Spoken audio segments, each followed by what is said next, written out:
ആദി, താൻ ഡൽഹിക്ക് പോകാൻ തീരുമാനിച്ചല്ലേ? വേറെ വഴിയൊന്നുമില്ലല്ലോ പൂജ.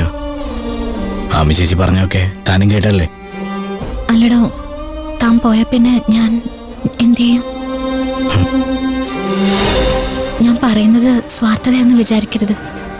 പക്ഷെ ഒരുപാട് തവണ മരിക്കാൻ പോയ എന്നെ താൻ ജീവിതത്തിലേക്ക് വിളിച്ചുകൊണ്ട് വന്നത് എന്റെ കുഞ്ഞിനെ സംരക്ഷിക്കാന്ന വാഗ്ദാനത്തിലായിരുന്നു. എന്നിട്ടിപ്പോ താൻ ഇവിടുന്ന് പോയാ എനിക്ക് എന്റെ വീട്ടിലേക്ക് തിരിച്ചു പോകേണ്ടി വരിക. ഞാനിവിടെ എത്തിക്കഴിഞ്ഞ പിന്നെ എന്താ സംഭവിക്കാന്ന് തനിക്ക് വ്യക്തമായിട്ട് അറിയാലോ. അങ്ങനെ ഞാനും എന്റെ കുഞ്ഞും ഇല്ലാതാവാനായിരുന്നെങ്കിൽ ഈ കഥ ഇത്രയും നീട്ടിക്കൊണ്ടുപോകേണ്ട ആവശ്യമില്ലായിരുന്നല്ലോ.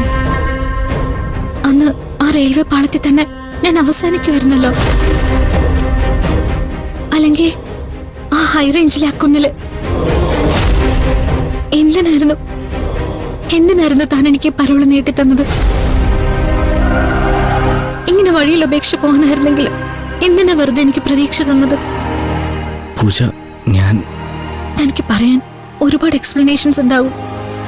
താൻ പറയുന്നൊക്കെ ന്യായമാണ് താനും. പക്ഷെ എന്റെ ഗതികേട് എനിക്ക് വേണ്ടി താൻ ജീവിതം നശിപ്പിക്കണമെന്നല്ല.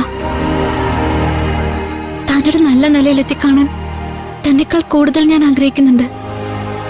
ഇങ്ങനെയൊക്കെ പറയാൻ പാടുണ്ടോന്ന് പോലും എനിക്കറിയില്ല. പക്ഷെ ഞാനിപ്പോ ഒറ്റയ്ക്കല്ലല്ലോ. ക്ഷണിക്കാതെ വന്നൊരു അതിഥി എന്നെ വയറ്റിലില്ലേ? അമ്മ തന്നെ പുറം ലോകം കാണിക്കുന്ന സ്വപ്നത്തില് അത് ജീവിക്കല്ലേ? പൂജ, ഞാൻ എങ്ങനെയാണോ അതിനെ ചതിക്കുന്നെ? പറ, ഞാൻ എന്താ വേണ്ടത്? പൂജ, ഞാനിവിടെ നിന്ന മുത്തശ്ശി നമ്മുടെ കല്യാണം നടത്തും. ഞാൻ പോയാ തന്റെ കാര്യം കഷ്ടത്തിലോ?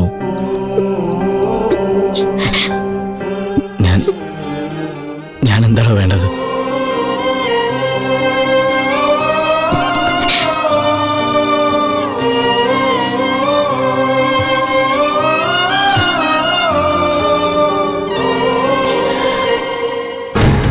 ഓ, എന്നാ പറയാനാ സാറേ, കഷ്ടകാലം അല്ലാതെ എന്നാ. അന്ന് ആന കുത്തിയതിൽ പിന്നെ ഗുണം പിടിച്ചിട്ടില്ല. അതിനിടയ്ക്ക് ബാത്റൂമിൽ പോയപ്പോ ഒന്ന് തെന്നി വീഴുകയും കൂടെ ചെയ്തു. എന്തേ ഇപ്പൊ ഇവിടെ കുത്തിപ്പിടിച്ച് ഒരേ നിപ്പ. വേറെ എന്നാ ചെയ്യാനാ? ഈ ലൂയിസായിട്ട് പിണങ്ങി പിരിഞ്ഞാൽ പിന്നെ നിങ്ങൾ തമ്മിൽ കണ്ടിട്ടില്ലേ? ഞാൻ പറഞ്ഞില്ലേ സാറേ, പുറത്തിറങ്ങിയിട്ട് വേണ്ട ഒന്ന് കാണാൻ. അപ്പോ നമ്പടി കാണാൻ അയാൾ ഇങ്ങോട്ട് വന്നില്ലേ? ഓ, അതൊക്കെ ഒരു കണക്കാ സാറേ. അയാൾക്ക് അവിടെ 100 കൂട്ടം കാര്യങ്ങളില്ലയോ? അതിനിടയിൽ നമ്മളെ പോലെയുള്ളവരെ കാണാൻ എവിടെയാ നേരം? അപ്പൊ ചുരുക്കത്തിൽ ഇപ്പോഴും പിണക്കത്തിലല്ലേ? ഞങ്ങൾ തമ്മിലുള്ള ഇണക്കവും പിണക്കവും ഒക്കെ അങ്ങനെ കിടക്കും. അയ്യോ അല്ല, സാറ് വന്ന കാര്യം എന്തുവാ അത് പറ. ഈ സെബാന്റെയും ഷാനുവിന്റെ മരണത്തെ കുറിച്ച് നമ്പടിക്ക് എന്തെങ്കിലും അറിയാമോ? ആ, അറിയാം. ഫുൾ ഡീറ്റെയിൽസും എനിക്കറിയാം. ഞാനും അച്ചായനും കൂടി അല്ലയോ ഹോസ്പിറ്റലിൽ പോയതും പോസ്റ്റ്മോർട്ടം കഴിഞ്ഞ് അവരുടെ കോളേജിൽ പൊതുദർശനത്തിന് വെച്ചിട്ട് ബോഡി ഏറ്റുവാങ്ങിക്കൊണ്ടുവന്ന് പള്ളിപ്പറമ്പിൽ അടക്കിയതുമല്ല. അതല്ല ചോദിച്ചത്. ആ മരണത്തെപ്പറ്റി തനിക്ക് എന്തെങ്കിലും സംശയം ഉണ്ടോന്ന്? ഓ, എന്നാ സംശയം? ഈ പോസ്റ്റ്മോർട്ടം റിപ്പോർട്ട് ഞാനും വായിച്ചു കേട്ടതല്ലേ. പിള്ളേര് രാത്രി വണ്ടി ഓടിച്ചപ്പോ ഉറങ്ങിപ്പോയതാ. പാണ്ടിലോറി അടിച്ചു കയറിയത്. സഹിക്കത്തില്ല സാറേ. പീസായി പോയില്ലയോ? ബോഡി എന്നൊക്കെ ഞാനൊരു അലങ്കാരത്തിന് പറഞ്ഞതാ. കൊട്ടയിൽ തൂത്തുവാരിയല്ലയോ കൊണ്ടുവന്നത്. വിധി അല്ലാതെ എന്തുവാ? ഈ സെബൻ പഠിച്ചതും വളർന്നതും ഇവിടെ തന്നെയാണോ? ആ, പഠിച്ചെന്ന് പറയുമ്പോ ഒരു 10ാം ക്ലാസ് കഴിഞ്ഞപ്പോൾ അവനെ അവന്റെ അപ്പനും അമ്മയും ഇവിടെ കൊണ്ടുവന്ന് ആക്കിയതേ.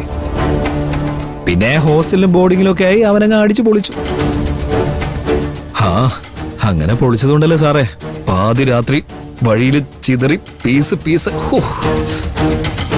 ഓർക്കാൻ കൂടി വയ്യ. മര്യാദയ്ക്ക് വീട്ടിലെങ്ങാനും ഇരുന്നെങ്കിൽ വല്ല കുഴപ്പം ഉണ്ടാവുമായിരുന്നു. കാശിന്റെ നെകളിപ്പ് അല്ലാതെ എന്തുവാ?